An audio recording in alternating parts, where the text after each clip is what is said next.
ลองเบิ่งงามอยู่บ่ลูกเจ้าบ่บ่น้องหลานน้องหลานน้องเลยบ่น้องโธ่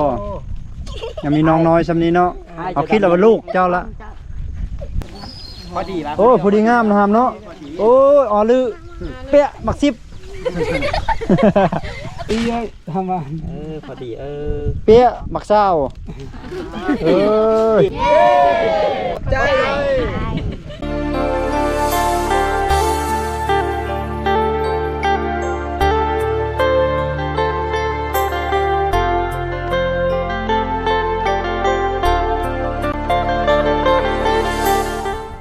เอาสบายดีทักทายสบายดีสวัสดีในยามบ่าย3 โมงตอนนี้นะทุกคนในตอนนี้บาวรัดอยู่ที่หมู่บ้านปะล้อยเมืองน่องแขวงสวรรคเขตเนาะเป็นอีกหนึ่งหมู่บ้านที่ว่ามีความเป็นธรรมชาติดั้งเดิมมีความเป็นชนบทสูงที่สุดหมู่บ้านนี้ห่างจากตัวเมืองมาโอ้ไกลหลายกิโลเมตรเนาะทุกคนเนาะน่าจะประมาณ20 กิโลเมตรนี่แหละ20 หรือ20 กิโลเมตรประมาณนั้นเนาะมากับปลารับดินเนาะตอนนี้เนาะนี่สบายดี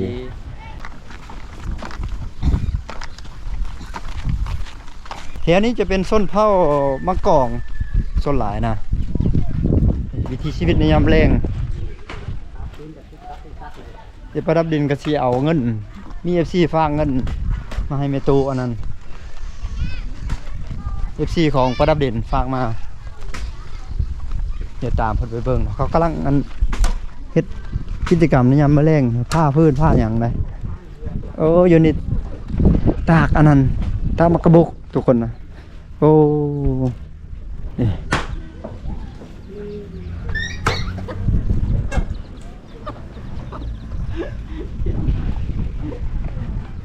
บัดชวนสบายดีนี่บ่มีตู้นี่บ่บ่แม่นบ่ละมางเฮือนแล้วไปใส่เอ้าเฮือนละมางแล้วอันนี้เข้าที่เฮือนหลังนี้ไปใส่ละโอ้หามน้ำป้าทางสีบักใหญ่ดาราเนาะอ๋อคุณนะอยู่สิได้อ่ะตามไปเบิ่งอาบน้ำมาใส่ในครอบครัวให้น้ำมาแรงอ๋อขึ้นเฮือนอีกเนาะเก่งอะไรโอ้เก่งหลายคน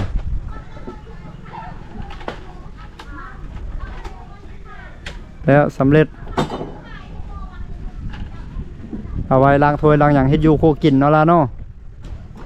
นี่เอาไว้อยู่ซานนี่โอ้เป็นเล็กเลยเนาะนี่ล่ะเนาะเล็กเลยนี่ขางซานเพิ่น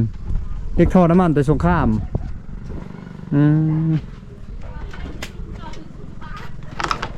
อ๋อมาแล้วก็ซับซ้อนไว้ยังดีเนาะพ่อบ่พอเลยบ่ได้ตักนี่บ่โอ้สบายดีเด้อบันส่วนเด้อโดยลูกน้อยเนาะจักเดือนแล้วนี่5 เดือน5 เดือนแล้วเนาะซายิ่งนี่ผู้หญิงโอ้แข็งแรงดีเนาะตาหักตาสั่งเว้ยยิ้มอีกพอดีเป็นเอ้ยบ่โอ้โดยตำหูกท่อใหม่น้ำเนาะอยู่บ้านเนาะโอ้ว้าต้องขกตำข้าวบักใหญ่เนาะว้าจะเป็นไม้อย่างนี้เนาะ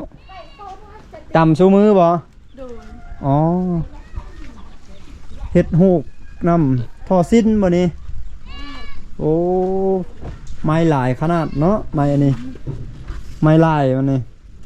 ลายเป็นชิปเป็นซาวเลยลายงามเนาะ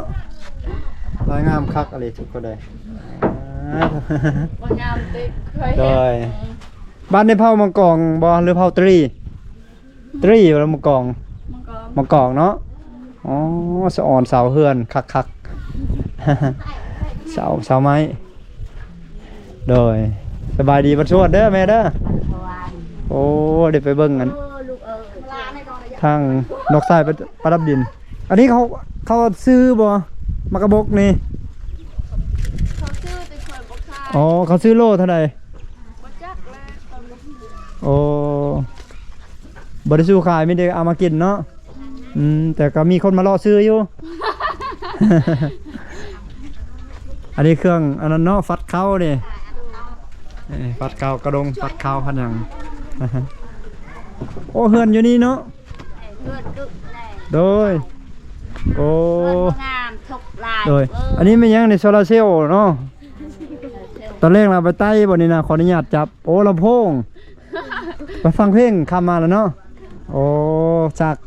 เสียงตะวินไว้เนาะโดยช่างมาบรรดา โอ้เฮ็ดอยูฮันแน่เนาะวิทย์ฝนเลยเด้เนาะอยูฮันกามีฮูกอ่ะอ๋อตำซินตำหยัง กบ่มี โดยเพื่อนไปเท่าได้บ่อยู่นี่นะโอ้บ่ได้เอาไฟเข้าเลยบ่อยู่นี่นะบ่มีไฟเลยบ่ แม่เอาบ่มี เอาแล้วใต้หยังกลางคืนมานะใต้โคมบ่ อ๋อใต้โคมได้หยังอ่ะเนาะโดยขอบใจเด้อแม่เดี๋ยวไปเบิ่งนะพุ่นอีกโอ้เพิ่นตำเขาได้ครกมือไฟฟ้าเนี่ยเข้ามาถึงแล้วได้หมู่บ้านนี้ก็มีโรงเรียนปฐมสมบูรณ์คักแน่ได้ ไปหาญาติเส้นกันนะ ฮู้แล้วว่าวันนี้เพิ่นอยู่ทางไหน ยายเฮือนนั่นนี่เฮือน เพิ่นมันอยู่ลุ่มพวกอ๋อ ข้ามน้ำไปพุ่นบ่ข้ามน้ำไป กะทำนี่ นั่นแหละข้ามน้ำไปยันบ่ ไปเลยทางนะ สิไปอันนั้นบ่ไปเอาน้ำบ่โอ้ไปเปเอาน้ำเนาะ เอาใส่กระตุกบ่เอาอยู่ใส่น้ำห้วยบ่เลยน้ำซาง น้ำห้วย โอ้ยห้วยอยู่หั่นแม่นบ่ เออ โอ้น้ำขึ้นน้ำตัวนั้นขึ้นไปเลยเนาะโอ้ขออนุญาตเนาะเล็กนิดหลายเนาะแถวนี้เนาะเล็กท่อเนี่ยท่อน้ำมันเนี่ยท่อน้ำเชื้อไฟโดยอ๋อไปทางนั้นเนาะไปอยากเบิ้งขอเบิ้งได้บ่ตักน้ำโอ้นี่ใส่กระตุกนี่เลยเนาะโดยเอาเบิ้งยางไปก่อนเบิ้งน้องๆคือสีอายเดี๋ยวไปรัดประดับดิษฐ์ทางนั้นเลยเพื่อนไม่เท่าอันนั้นอยู่ทางพุ่นทางฝากมันนั่น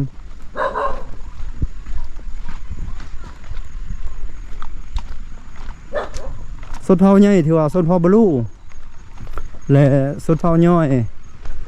สุดเผาย่อยเป็นสุดเผามังกรนี่มีห้วยไหลผ่านจากกลางหมู่บ้านอันนั้นเราเข้าของเพื่อนเราเข้าเลยว่ายุ่งเข้าจะเอาไว้นอกหมู่บ้านจักหน่อยอยู่พุ่นมี2 หลัง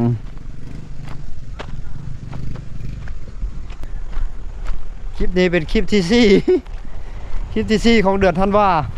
โอ้เขาลงไปอาบน้ำเซี่ยวๆเนาะอยู่พุ่นบ่เฮือนเรานะเมตูนะนะ น่าจะยึดหลังนั่นแหละ อ๋อ แล้ววะ ย่างเอาไอซีย่างเอา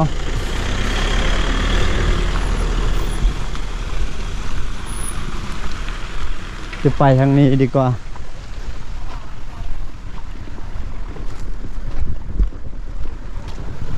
มีทางไปทางนี้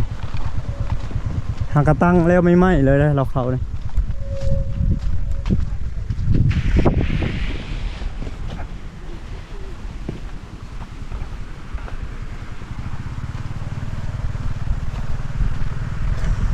อันนี้โมโหต้นไม้ยังอันนี้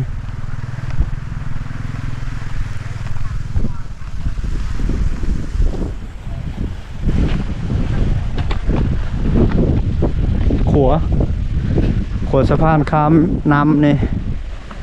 ยาฝนกับมาซ้ายอยู่นี้ใส่ขัวนี่แหละข้ามไปข้ามมาเพราะน้ำตัวนี้มันจะเลิกแล้วฝนตกแห้งแต่ละเย็นน้ำเนาะ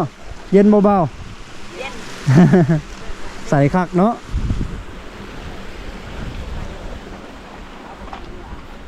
เราเข้าบอกอันนี้ก็เราเข้าเพิ่นพอดีไว้เขาให้เข้าหน้านี่แหละทุกคนเลยดนแล้วบไดมาเขตนี้เนาะเอามาล้างบ่ขี่มาอาบน้ำเนาะ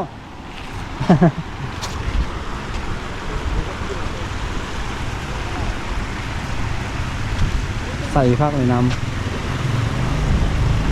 มันเป็นพระลานหินนะฮะ เย็บ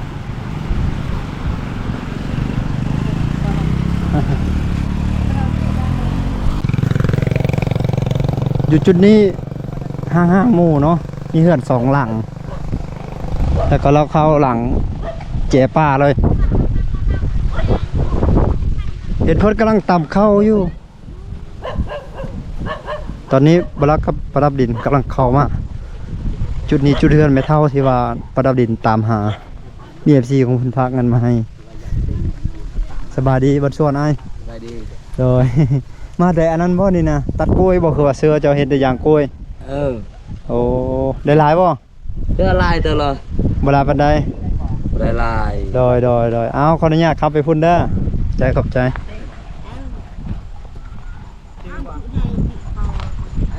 นี่บ่ จื้อบ่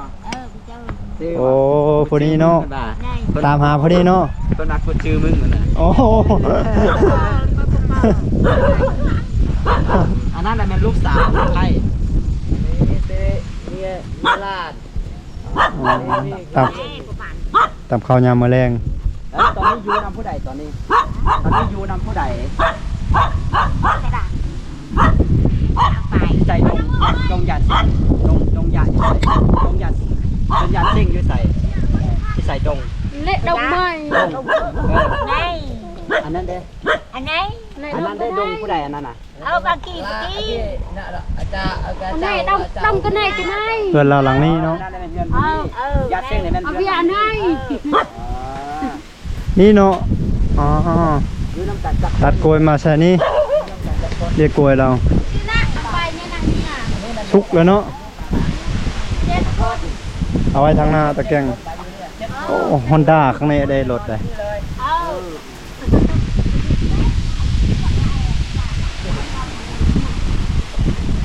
ตามเขาให้บ่สบายดีบันส่วนเด้อ ญาติเส้งก็นอนอยู่นี่บ่นอนอยู่นี่แล้วเจ้ากับเมียก็นอนอยู่นี่ ตามไว้กินมื้ออื่นบ่ อืม เดือนละนอน7 คนนี่เวลาเจ้าที่กอดเมียเฮ็ดจังไดเฮ็ดได้อยู่อ่ะ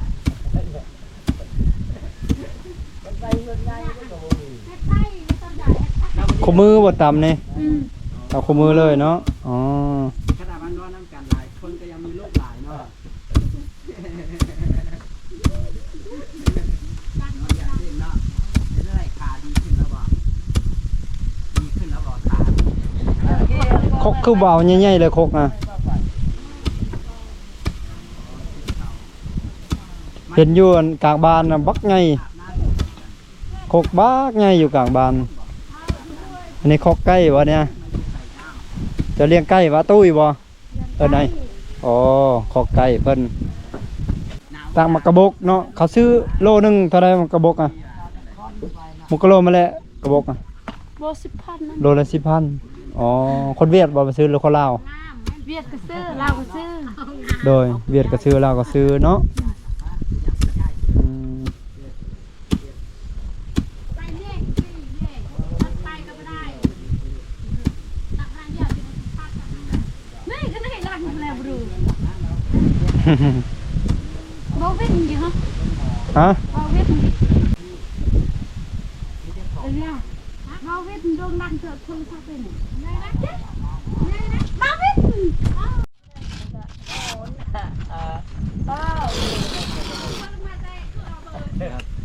ถ้าประกันขี้ฝุ่นบ่เข้าเลยเนาะเข้าอยู่เด้อตัวนี้มันบ่เจ็บนี่ขี้ฝุ่นเข้าอยู่นิดนึง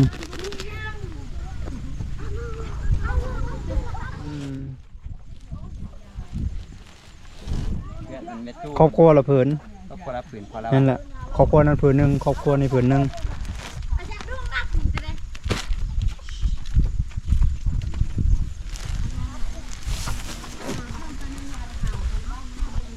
ป้าจะเอาให้ยาเส้งผืนหนึงให้ยาเส้ง เอาไปนั่งก็ได้ผู้เฒ่าเราส่วนหลายเราก็นอนผู้เดียวอยู่แล้ว 3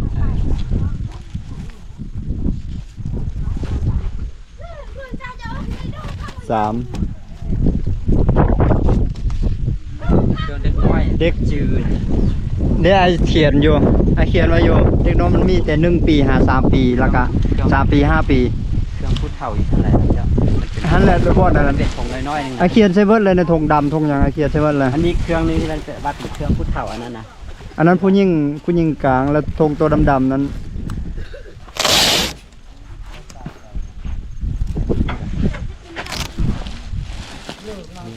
บ่น้องดึงแล้วน้องอ่านเบิ่งนะไอเขียนนี่อยู่นอกอันละเอียดเลย เป็นชื่อแล้ว ชื่อแล้วเนาะปัดเข้าแล้วทั้งนั้นจวดเลย ตาย10 ปี ตัวนี้ก็ 5 ปี 5 ปีหลายแถวไปมาเนาะ จักคนก็ ผู้ใหญ่ฮะ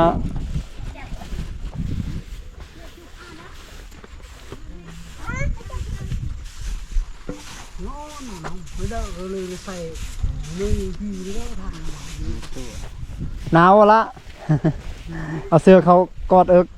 กอดหัวเข้าคักแต่เนาะ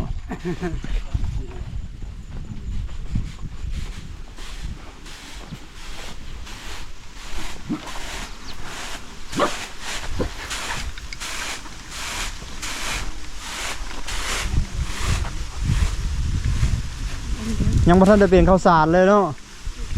ตามจักบ้านเลยเนี่ย2 บ้านแล้วบ่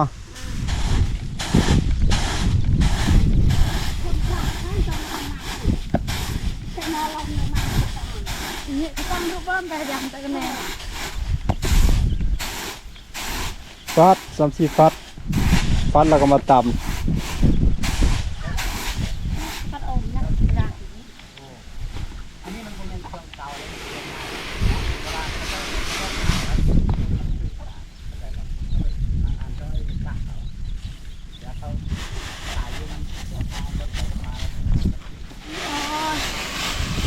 เอาเข้าให้กันร่ำเจอเลยจุลเปียพอดี กำลังเอาเครื่องให้เด็กน้อยนุ่งแน่มาเมื่อกี้เราบรินุ่งเขาทรงเปียก ได้หนึ่งทรงแล้ว ทรงเราเปียกวันนี้ได้ทรงใหม่คักเลยเนาะ โอกาสหน้าถ้ามีโอกาสก็ค่อยมาหาเพิ่นอีกไปเอาให้อีกถ่ายเอาให้น้องมอบเลยว่ะเอาอันนี้เงินนี่มันให้ยาเส้งเด้อเอาไว้ซื้อหันซื้อนี่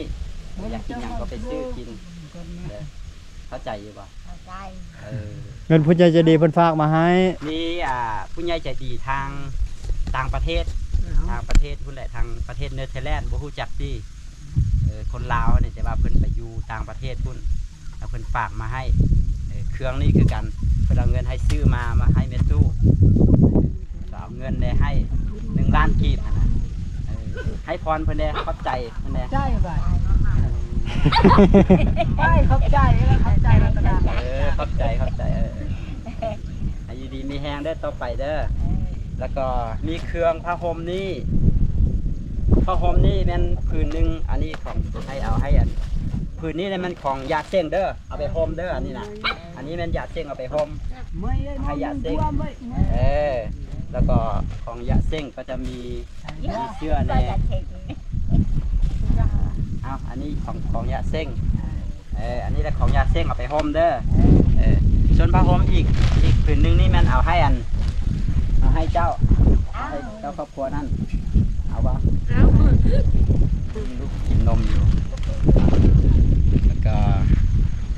จะมีบางนี่ก่อนจ้ะ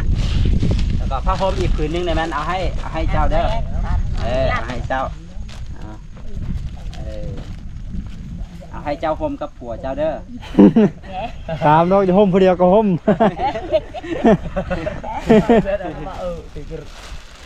นี่มัน ห่มผู้เดียวก็ได้ห่มกับผัวก็ดี ความหนาเจ๊ สิบ่น้อยป่ะใหญ่ป่ะพอดีป่ะนี่ป้ามีตุ๊กตายักษ์ไหม งามคักเนาะ พอดีกับผู้ใดล่ะ นุ่งเบิ่ง น่าจะคุณนี่ป่ะ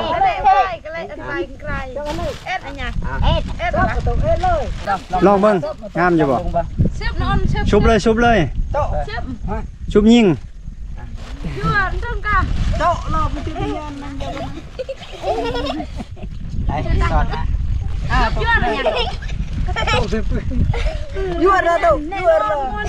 ลูกยืนเลย อันนี้เป็นลูกเจ้าป่ะ บ่น้อง หลานน้อง หลาน น้อง เลยป่ะน้อง โธ่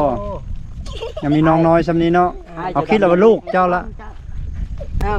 เจ้า เล่นมาแน่เต้ เกิดไปนะ อันนี้มันลูก ลูก มีลูกจักคน น้องเบิ่งเป็นสุดเลย อ๋อมี ชุบยิงชุบยิงทดลอง เจ้าจักปีแล้วนี่มีลูกคนหนึ่งนะจักปีแล้วเจ้า ประมาณ24 โอ้จักปีแล้วอะ โอ้24ปี เฮ้ยอย่าบนเต้ งามงามงาม อย่าบนเต้ นุ่งลองเลย แต่ละคน เฮ้ยเด้อเฮ้ยอันนี้เจ้า ใจ ของเจ้า ของผู้ใหญ่บ้านนี่ก็ของผู้ใหญ่บ้าน ผู้คนกลางที่นี่ กลางบ้าน เบิ่งนี่คือคนกลาง แกะเลยก็ได้บ่เป็นหยัง เอ้ยมื้อเอ้ย บ่มักเสีย นี่ อย่าไป อ๋อลูกเจ้าอยากได้ นี่อยู่นั่น ผู้ใหญ่หรือผู้น้อยนี่ เจ้านุ่งได้บ่ คน12 13ปีลงได้แล้วนะ เจ้านุ่งบ่ได้บ่น่าจะได้คือกัน มันจะเคินโอ้เครื่องเฮา ตุ๊กตา ยังบ่ทันบ่เหมาะกับขนาดปานใดเนาะ แม่น เอา ค อ รั อบ กมาเนาะ เขาซื้อมาเขาก็บ่ฮู้ว่ามันจะเป็นเท่าใดสินะอันผู้นี้จะพอดีบ่เนาะ ง่ายยากเชื่อเลย ลองเบิ่งแกะเบิ่ง เชื่อเลยเนาะ แกะเบิ่งเลย โอเคแล้วหั่น ผู้ชายนี่ เบิ่ง มันน้อยบ่ โอ้ผู้หญิงผู้ชายแม่นเลยหั่น ทำนี่ ลงเลยนุ่ง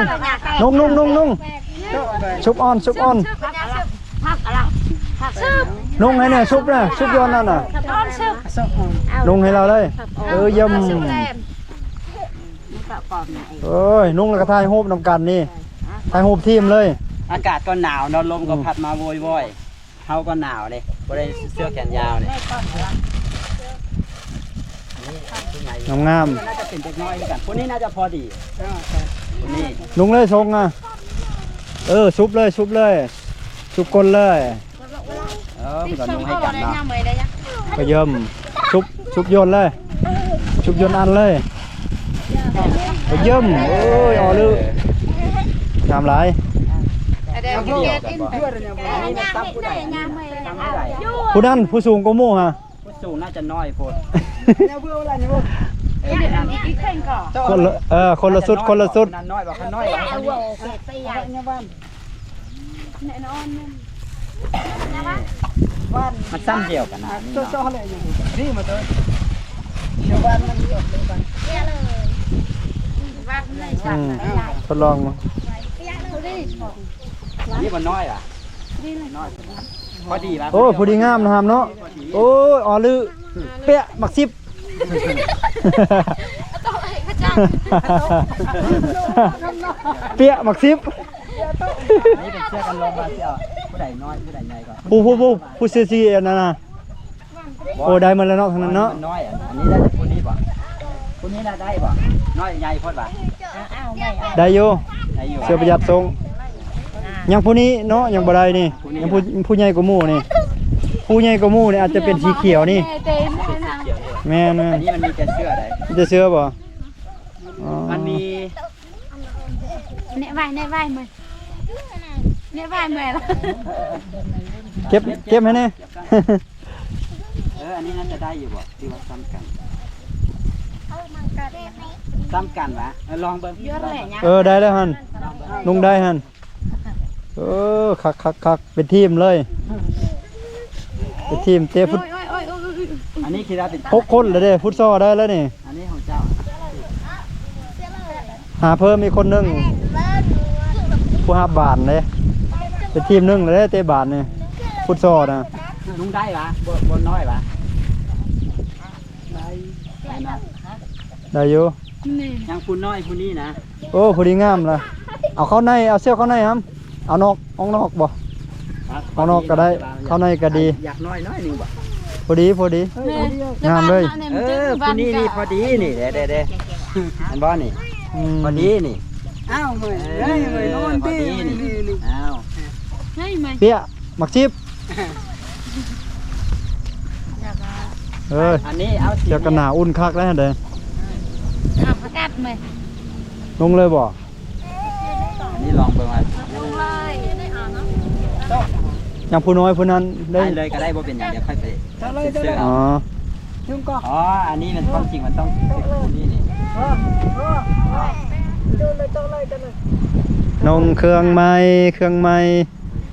น สิเปลี่ยนมาอยากเปลี่ยนเปลี่ยนก็เปลี่ยนอ่ะ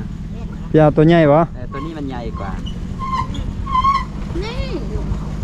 โอ้งามเลยลุงเสืออีกบัดนี้ซุปเอาโยนคักเลยบาทนี่โอ้สีเขียวคักนะเหมาะเลยเนาะหำเนาะงามเลยโอ้ได้เรื่องบาทนี้ อยู่ในเวน้องน้องถ่ายในรูมหายนะไอ้จิโต้อยู่ในโต๊ะไม่เบี้ยโต๊ะ งามเลยนี่แน่ยิ้มแล้วได้เครื่องใหม่เนาะเมื่อกี้เนี่ยให้อ๋อเลยเมื่อยบาทนี้ จัง กระจัง ตัวมือมา ชมเชยเปียบักชิป ตัวมือลุยจุ่มกอ เจ้านี่อ้ำทาง ลุงทดลองมึงตัวนี้พอดีอยู่บ่กับเจ้ามันเป็นเครื่องมือนึ่งหมดได้นี่ เปียก ดีเลยเนาะ กาแฟกาแฟ คักโดย กิ้งกิ้งกิ้งกิ้งกิ้งกิ้งกิ้ง นี่ยังแถมอีก2-3ชุดเนาะ คนนี้เมื่อกี้เอาให้อันนึงแล้ว เอาหลับเลย เข้าใจยังไง กับใคร มาดาวแถมเกลือบิเตะไปอีกสำหรับไปให้ ดูว่ามีเกิดเบอร์11ช่วงนี้จะเบอร์11กัน เอาเบอร์น้อยให้เรานะเราคนน้อย นี่ตู้ใช้ได้บ่นี่เบอร์นี้ ที่มีเจ้าใหญ่ก็ เนื้อกี่ทะเล นั่นเด้อ ต่ออะไรเลย น้องลุกยกขึ้นบ้างใช้ได้บ่ ปืนน้ำเด็ก ดีเลยทำมา พอดีเปี๊ยะมักเศร้าเอ้ย ละ ใจ ทุกคนในวิดีโอนี้ก็ที่ได้สิ้นสุดเพียงสำนี้เนาะเดี๋ยวมีการเคลื่อนไหวจังใดนั้นจะอัปเดตอีกครั้งหนึ่งเนาะให้ทุกคนได้รับรู้กันเนาะสำหรับวิดีโอนี้ถือว่าค่ำแล้วได้ตอนนี้4 โมงปลายแล้วทุกคนเลยมันชิมืดแล้วเนาะพอยามนี้มืดไว้ทุกคนเลยอยู่ที่หมู่บ้านปะล่อยเมืองนอกแขวงสะระเข้เนาะขอบใจขอบบุญขอบคุณอีกแต่หนึ่งเนาะทาง FC ของประดับดินที่ส่งงบประมาณมาแล้วก็เงินจำนวนหนึ่งเนาะเพื่อให้ผู้เฒ่าผู้แก่แล้วก็เครื่องเด็กน้อยเครื่องผู้ใหญ่เนาะเครื่องกันหนาวที่ได้แจกไปแล้วนั้นก็ได้มาฮอดมาถึงเขตประชาชนอยู่นี่แล้วคันว่าบ่รับบ่ได้ค่าเวียกยุ่งยากอย่างไรก็บ่ได้ติดธุระอย่างไรก็จะไปนำประดับดินอีกมื้อเนาะไปมอบหลายๆหมู่บ้านเนาะไปมอบเครื่องช่วยเหลือนะก็เบิ่งตัวจริงคันว่าติดธุระหลายก็อาจจะบ่ได้ไปนํเพิ่นเนาะอาจจะได้มาแต่มื้อนี้แต่มื้ออื่นก็อาจจะบ่ได้ไปรอลุ้นนำกันเนาะฝากทุกคนกดไลค์กดแชร์กดติดตามคอมเมนต์เพื่อเป็นกำลังใจให้บรัดเฮ็ดคลิปในครั้งถัดไปเนาะเพื่อเปิดการมองเห็นให้บรัดนี่พี่น้องเอ้ยดนแล้วบ่ได้ลงคลิปเนาะเป็นใครเป็นเจ็บนะบ่สบายหากระฟื้นโตขึ้นมาแล้วก็สิลงคลิปหาก็ได้คลิปที่4ที่5นี่แหละของเดือนธันวาคมนี่นะปกติก็ลงทุกวันเนาะเอาว่ากันไว้สำนี้เนาะสบายดี